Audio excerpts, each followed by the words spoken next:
அனைவருக்கும் வணக்கம். என் பெயர் பாரிபாஸ்கர். என்னோட சேனல் பேர் வந்து வெற்றி வியாடன், அதாவது இங்கிலீஷ்ல ட்ரைம்ஃபன்ட் தேர்ஸ்டேன்னுவோம். இந்த சேனல் எதற்கு ஆரம்பிச்சதுன்னா, கொரோனா காலத்துல நிறைய யங்ஸ்டர்ஸ் வந்து தன்னலம் கருதாமல் அவங்களோட உயிர் இதையும் பொருட்படுத்தாம அப்ப பாதுகாப்போட நிறைய பேருக்கு இந்தியா ஃபுல்லா உதவி பண்ணாங்க. அதுல எங்களுக்கு தெரிஞ்ச வந்து தமிழ்நாட்டுல நிறைய பேர் அந்த மாதிரி பண்ணியிருக்காங்க. ஸோ இவர்களை பற்றி நாம் ஏன் ஒரு தொகுப்பா பண்ணக்கூடாதுன்றதுல ஆரம்பிச்சதா அது. 2020 இருந்து உங்களை போல யங்ஸ்டர்ஸ் தான் நான் இன்டர்வியூ பண்ணி போட்டிருக்கேன். அந்த வழியில இன்னைக்கு நம்ம சந்துருன்றவரை சந்திச்சிருக்கோம்.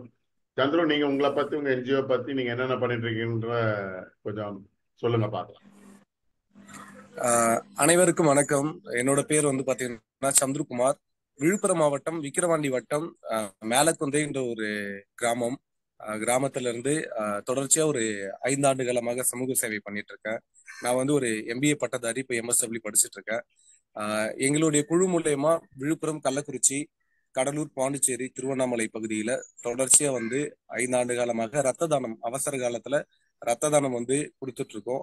கிட்டத்தட்ட இது வரைக்கும் ஒரு 5000த்திற்கும் மேற்பட்ட நபர்களுக்கு அவசர காலத்துல ரத்த தானம் பண்ணியிருக்கோம். அது மட்டும் அல்லாமல் பல்வேறு சமூக பணிகள், மரக்கன்றுகள் நடுதல், பனை விதைகள் விதைத்தல், அதுக்கப்புறம் வந்து பாத்தீங்கன்னா சாலையோர ஆதரவற்ற மக்களுக்கு வந்து உணவு கொடுக்கறது, நெக்ஸ்ட் வந்து பாத்தீங்கன்னா மாற்றுத்திறனாளிகளுக்கு வந்து உதவி செய்யறது நம்ம மாவட்ட ஆட்சியர் அலுவலகத்தோட இணைந்து. அதுக்கப்புறம் இன்னும் பல்வேறு சேவைகள் கிராம வளர்ச்சிக்காகவும், அதுக்கப்புறம் இளைஞர்களுக்கு உத்வேகப்படுத்தணும்னு சொல்லிட்டு பல்வேறு விழிப்புணர்வு நிகழ்ச்சிகள், பள்ளி மாணவர்களுக்கு வந்து பாத்தீங்கன்னா போதைப்பொருள் விழிப்புணர்வு நிகழ்ச்சி, அதுக்கப்புறம் போக்சோ சட்டத்தை பற்றி விழிப்புணர்வு, கல்லூரி மாணவர்களுக்கு சைபர் கிரைம் பற்றிய விழிப்புணர்வு, இந்த மாதிரி பல்வேறு விழிப்புணர்வுகளை தொடர்ச்சியா வந்து பண்ணிட்டு இருக்கோம்.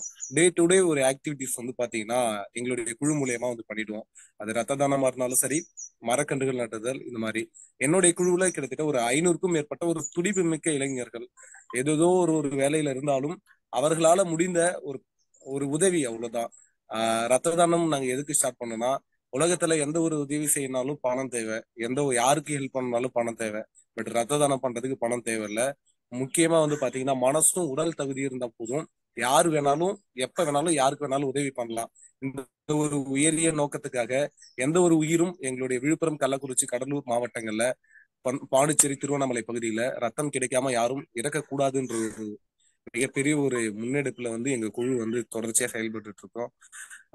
பல்வேறு நபர்கள் வந்து எங்க கூட இணைந்து பயணிச்சுட்டு இருக்காங்க. மாவட்ட நிர்வாகத்தோட இணைந்து பயணிக்கிறோம். அதுக்கப்புறம் ஊராட்சி நிர்வாகம் எல்லாருக்கூடயும் வந்து தொடர்ச்சியா பல்வேறு சேவைகள் வந்து செஞ்சுட்டு இருக்கோம். ஸோ இன்னைக்கு வந்து ஐயா வந்து எங்களை வந்து பேட்டி எடுக்கிறாங்க. மிக்க மகிழ்ச்சி. எங்களை போன்ற இளைஞர்களை வெளியே கொண்டு வரதுல மிக முக்கிய பங்கு வகிக்கிறாங்க.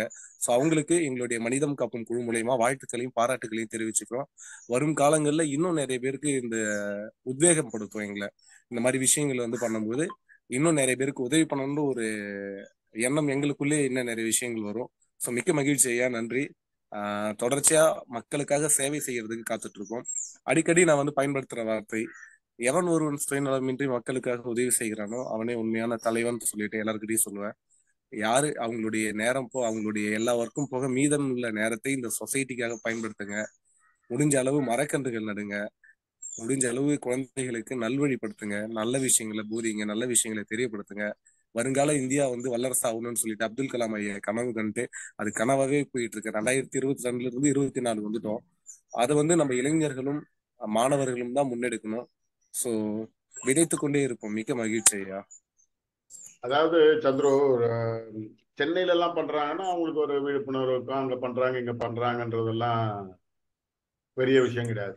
நீங்க வந்து விழுப்புரம் மாவட்டத்துல எங்கேயோ ஒரு ஊர்ல உள்ள இருக்கிற இடத்துல இருந்து ஒரு இவ்வளவு துடிப்போட 500 பேரோட சேர்ந்து இந்த அளவுல பெரிய லெவல்ல பண்ணிட்டு இருக்கீங்க. அது வந்து விளையாட்டு கிடையாது முதல்ல.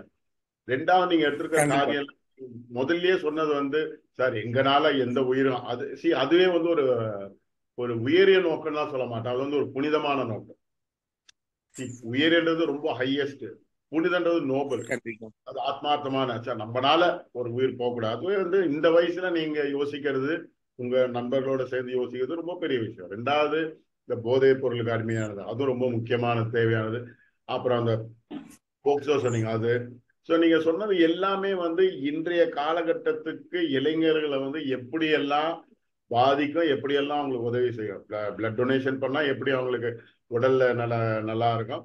பட் இந்த மாதிரி தவறான இதுக்கு போகாம இருக்கிறதுக்கு என்னெல்லாம் பண்ணலான்றத வந்து நீங்க சொன்ன மாதிரி 500 பேரு ஒரு பெரிய வட்டம். அதாவது நீங்க சொல்றது விழுப்புரம், கள்ளக்குறிச்சி, பாண்டிச்சேரி, கடலூர், ஒரு பெரிய ஏரியால வந்து இவ்வளவு பேரை கோஆர்டினேட் பண்ணி பண்றது வந்து விளையாட்டு கிடையாது. அதாவது இங்கிலீஷ்ல சொல்லுவாங்க, கண்டிப்பா smallest good deed is better than the grandest intention. அது நம்ம சின்னதா நீங்க வந்து ரைட் ஒரு மரக்கண்ணை நடுறது, ஒரு பிளட் டொனேஷனுக்கு ஆர்கனைஸ் பண்றது, நீங்க முதல்லயே சொன்ன மாதிரி காசு பணம் இதற்காக தேவையில்லை. அந்த எண்ணமும் அந்த இதுவும் இருந்தாலே போதும். இந்த மனிதம் காப்போன்னு கண்டிப்பா எப்படி அந்த பேர் வந்தது சந்துரு? நீங்க தான் ஃபவுண்டரா அதுக்கு? கண்டிப்பா. ஆமா ஐயா, அதோடைய நிறுவனர் நான் தான். கிட்டத்தட்ட 2019 முதல் முறையா வந்து பாத்தீங்கன்னா ஃப்ரெண்டோட அம்மாக்காக ரத்த தானம் கொடுத்து அது மூலியமா ஆரம்பிச்சது. நம்ம எல்லா இடத்துலயும் பார்ப்போம், மனிதம் போற்றுவோம், மனிதம் வளர்ப்போம் சொல்லிட்டு. ஸோ நம்ம ரத்தம் கொடுத்தா ஒரு உயிர் வந்து காக்கப்படுது. அப்போ வந்து நம்ம ஒரு உயிரை வந்து சேவ் பண்றோம். மனிதத்தை காக்கும் ஒரு பொறுப்பு நம்மளுக்கு இருக்குன்றதுனால அதை வந்து டிசைட் பண்ணி அந்த வேர்டை வந்து நம்ம